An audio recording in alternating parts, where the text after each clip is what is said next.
Wanted to make a brief, if I could ever be brief, talk here about. I put in an attachment talking about thoughts about teaching about other cultures, um, and I just wanted to give a little video accompany that. Um, and one of the examples I gave was um, how a Chinese American student, how important would be if, say, you had an Asian student who wanted to explore the contributions of Asians to the American frontier, when in fact people would say, I've never seen a movie much about that. And I don't, um, there was a series many years ago on TV called Kung Fu, and there was a song about kung fu fighting and nonsense like that, and it portrayed some mystical kung fu expert, David Carradine, who would disable all these cowboys and beat them up. But that was not based on anything. It was just a show on television. But it had notoriety. People remember it. It was pretty unusual. But he wasn't even Chinese. He was made up to look Chinese, which is a big faux pas now. When you get actors to portray Native Americans or Italian Americans, or I remember there was a show called Miss Saigon on Broadway, and they had non-Asian people portraying different parts, and people are very sensitive to that. I remember, I believe, Dances with Wolves with Kevin Costner actually used Native American actors in the part of Native Americans. So there's an effort to be legit. And historically, there are all kinds of horrible examples historically. Charlie Chan was a detective novel. Well, I didn't wear my mask, sorry. Detective novel from the 30s, but it was played by a Swedish actor and then by another actor, and they were made to look Chinese. So this prevented people from getting acting jobs, even though the ethnicity was called for. So this is a big issue. My example I gave you is about 19th century Chinese that I know worked on the railroads, building the railroads. It wasn't a John Wayne looking guy out there. Or it was either African Americans, imported workers from all over the world who came here to make a buck. The Chinese, you might say, where did they go? Well, they were here, they worked, they did gold mining, they did all kinds of horrible jobs. And then when there was no longer a need, we passed the Chinese Exclusion Act and actually kicked them out of the country. A lot of our work, mines and stuff, dangerous stuff, cowboys, a lot of that was done by anybody but what you see in the movies. So that's one thing I wanted to mention. But is there a place? And there is a place to take time to say, you can find articles that talk about this. I mentioned one here, UNK's history, and our graduate director, Mark Ellis, wrote a piece. I ran across it by accident and said, oh, Mark Ellis wrote that. And it was about Chinese being routinely murdered and evicted from their homes in Denver in the 19th century. Talk about genocide. So your students should be rewarded for their curiosity, and you should encourage them to look up the details, because history only interests me when I know the details. I don't want to read about the causes of the Civil War without reading about the little historical biographical little books that were written by ex-slaves or by slaves or by people that were involved in trying to overcome slavery. Okay, I've said enough about that. My guidelines: look for genuine resources. I mentioned some here on the life of Harriet Tubman. Some of these are written, now just because they're old doesn't mean they're accurate. You always have to look and see, do some research, say, is this book that was written in 1870, was this just a book to make money, as you would know? And a book could be written now and could be very accurate, or could have been written back then and be inaccurate. Age is not a guarantee. Are the cultures portrayed in the books accurate? And I give the example of, would you watch Married with Children, that show, or Full House, and say, well, that's your typical American family. Full House, everybody's living in their uncles, and my God, there's like 14 people living in the house. Is that a typical American family? I don't think so. The quinceanera, showing how a young lady, you show a lot of the positive things. Coming of age, the 15th birthday party for a young Hispanic girl, some Hispanic girls, not all. I've got in here clips on here about Birth of a Nation. And if you don't know what it is, Birth of a Nation was a silent movie which was incredibly popular in 1912. I think 1912 or 1915, somewhere in there. And its impact was so great. It was about 3 hours long that people would leave the movie theater and immediately start assaulting African Americans, because the movie portrays a very sympathetic stance toward the South, and it shows very negative propaganda repudiating that African Americans could possibly be able to run a government. You may not know that for 10 years after the Civil War, the United States federal troops ran the South, and that many Republicans were elected in a time when Republicans were the Northerners, not the Southerners, and that these Republicans often were African American, and they were elected senators and representatives and everything else. And once the federal troops left after the contested election of 1876, it's one of the deals that Republicans made. They said, well, withdraw the troops from the South and let you guys start representing yourselves. And when they did that, African Americans were wiped out from political office. Okay, so that was very important.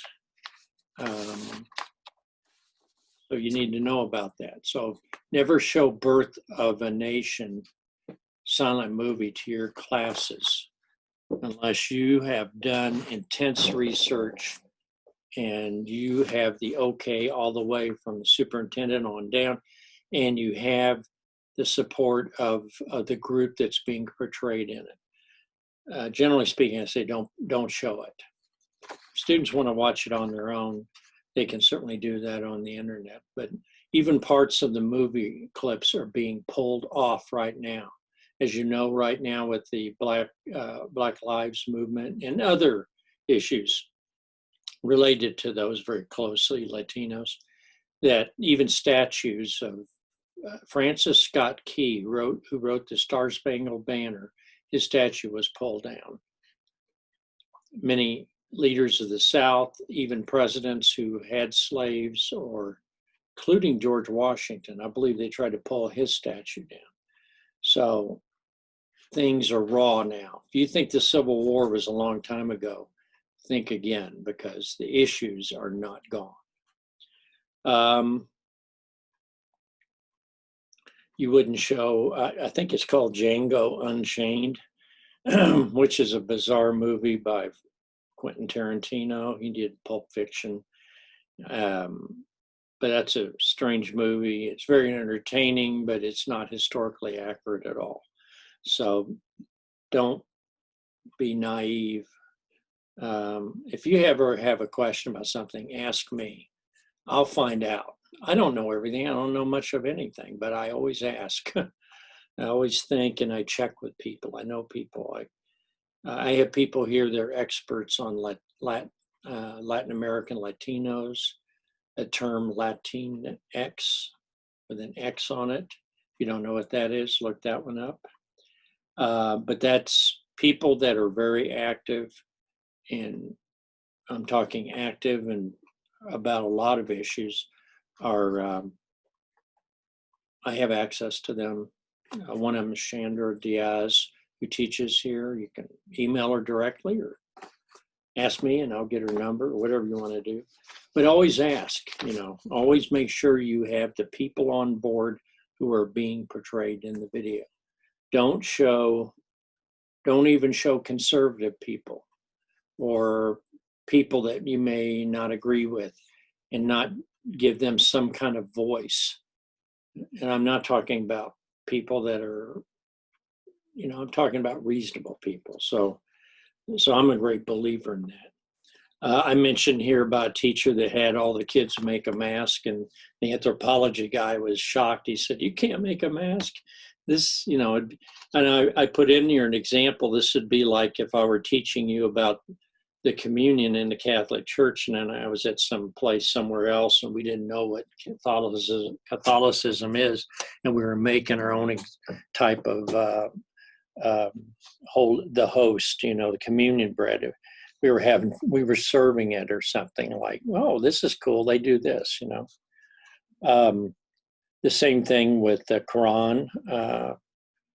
People are very careful about respecting the book, the Quran of Islam. And so using it for some kind of a display in your class is very unwise. Same thing with Native American artifacts.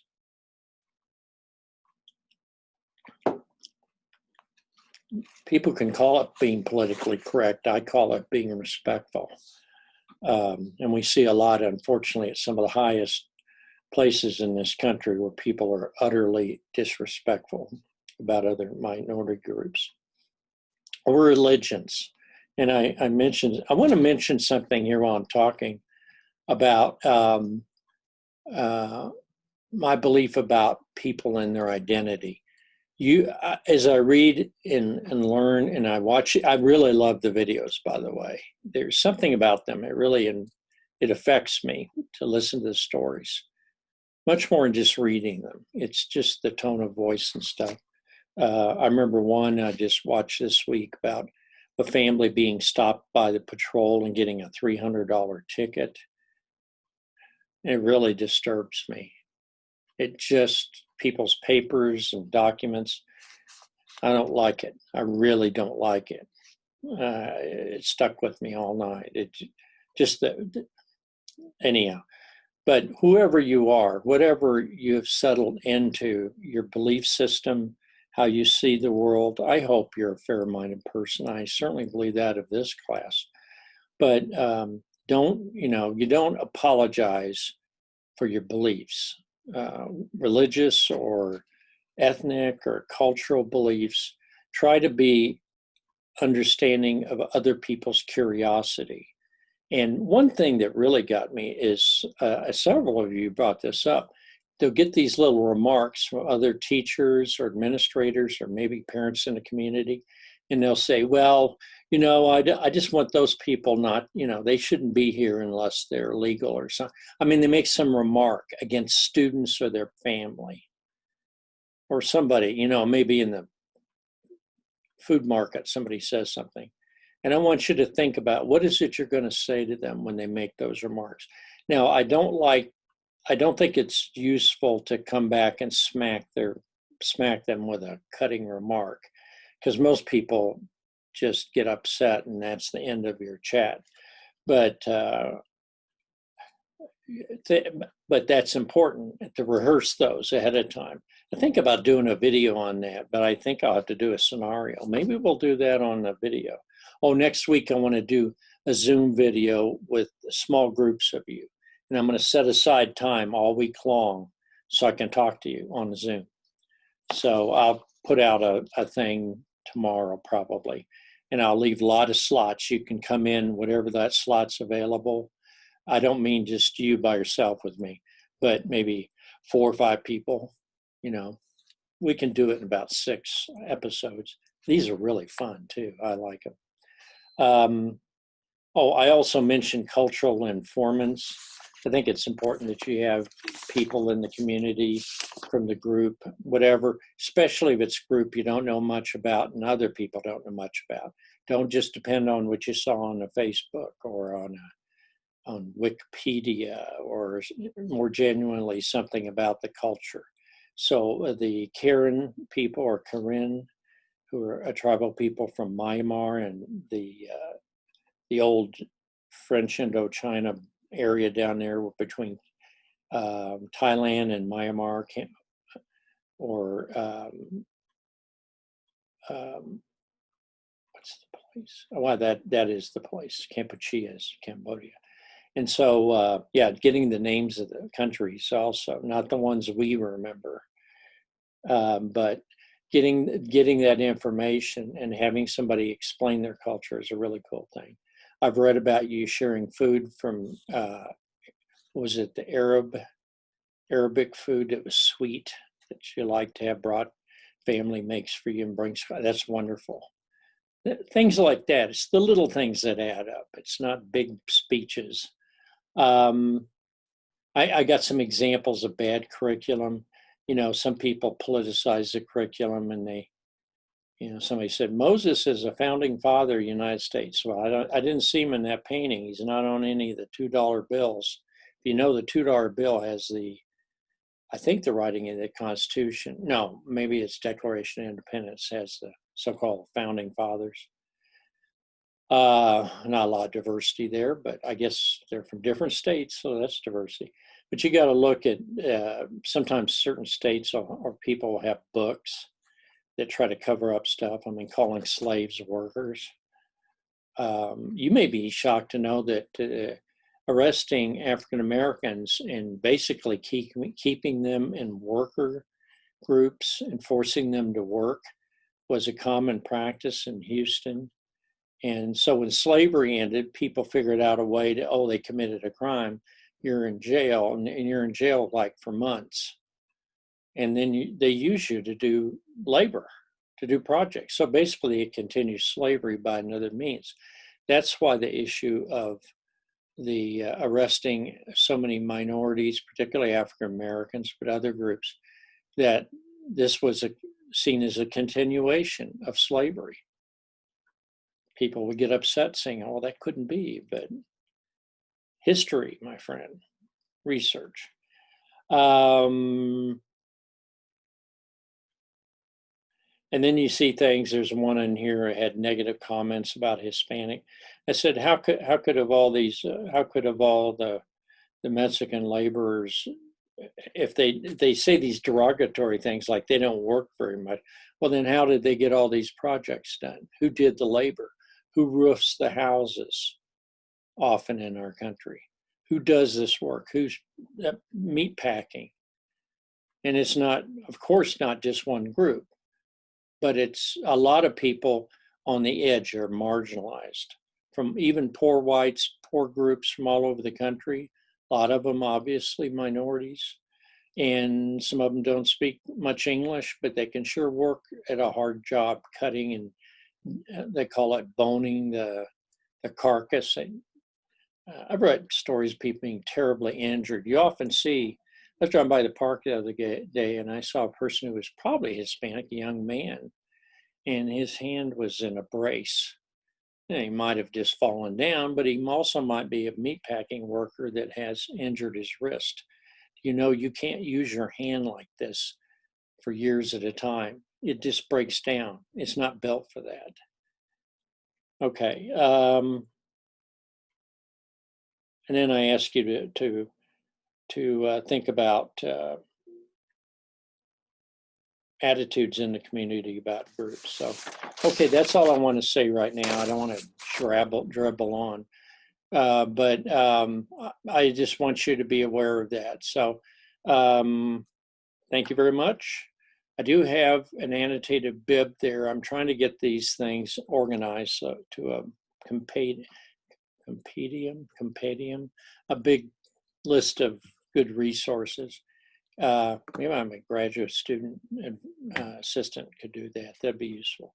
I've been putting these together for years, but I want to thank you and just word. That's an old term, slang. So, adios.